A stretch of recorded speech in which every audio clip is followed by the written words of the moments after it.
Hey guys, welcome back to Filter Coffee Football for yet another weekend recap. Not necessarily a weekend. Looking at the last fixture set of the end of the year and the first fixture set of the start of the new year to make a smooth transition, unlike the one that I just made. Starting with Southampton 1, Tottenham Hotspur 1. While Chelsea and Liverpool keep trying and succeeding in giving Manchester City the title, it seems like Spurs are also trying not to get in Arsenal's way on their mount for the top 4. Conte has finally met his match in Tottenham Hotspur, I guess. Watford 1, West Ham United 4. The only thing that will keep Watford afloat this season is 3 other teams being worse than them. Luckily, they find themselves in such a fortunate position, despite losing their 13th match of 18 played so far. Yeesh. Crystal Palace 3, Norwich 0.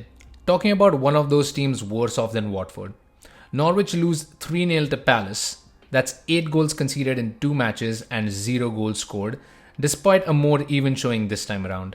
Palace were just better at taking their chances. Leicester City 1, Liverpool 0. In a shocking result that literally nobody saw coming, a whiny Brendan Rodgers Leicester triumphed over Klopp's army. So much for complaining about injuries, absences and fixture congestion from the Leicester City manager. Chelsea 1, Brighton and Hove Albion 1. And completing the duet of ball drops, Chelsea drew home to Brighton with the equalizer conceded in the 91st minute. City will be readying their popcorn as Chelsea face Liverpool next in a fixture where at least one team is sure to lose massive ground in the title race. Spoiler alert, they both lose ground. Brentford 0, Manchester City 1. Not the most convincing result on the face of it, but let me assure you that the result was never in doubt.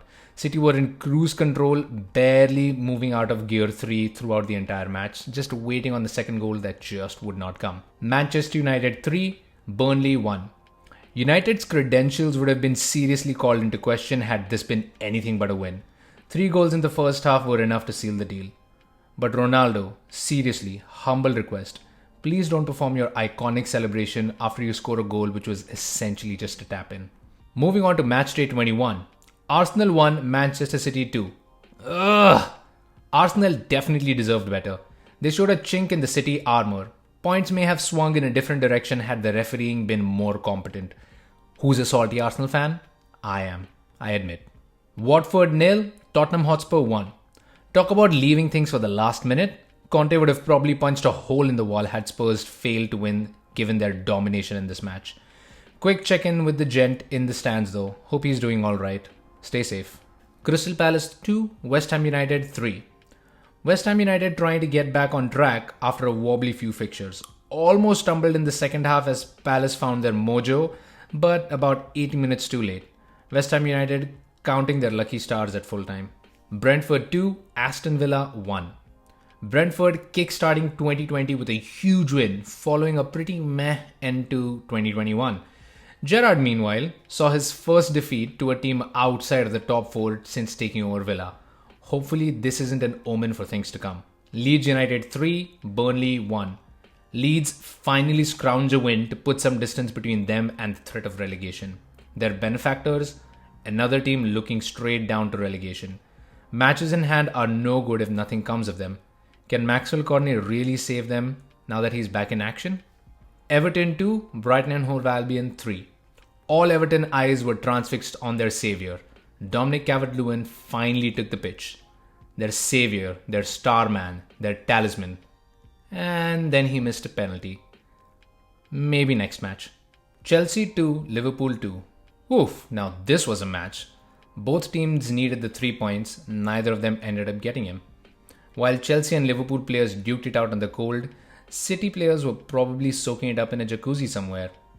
For Liverpool, a shambolic defensive performance letting slip a 2-goal lead. Wow, Klopp will be fuming. As for Chelsea, what better way to hand City the title on a platter than by leaving your £100 million signing off the team sheet entirely. Manchester United 0, Wolverhampton Wanderers 1. Okay, so we've blamed the board, we've blamed Woodward, we've blamed Ole Gunnar Solskjaer, we've blamed the backroom staff. I guess now the blame will come to Rangnick before anybody even thinks about talking about the players. Time to drop another 100 mil in the transfer market, I guess, right? That would fix the problems. And that was that for another couple of rounds of fixtures. Thank you so much for joining us again. Please like, share, subscribe as always. Your support is greatly, greatly appreciated. Wish you guys a very happy new year. And yeah, see ya. Bye.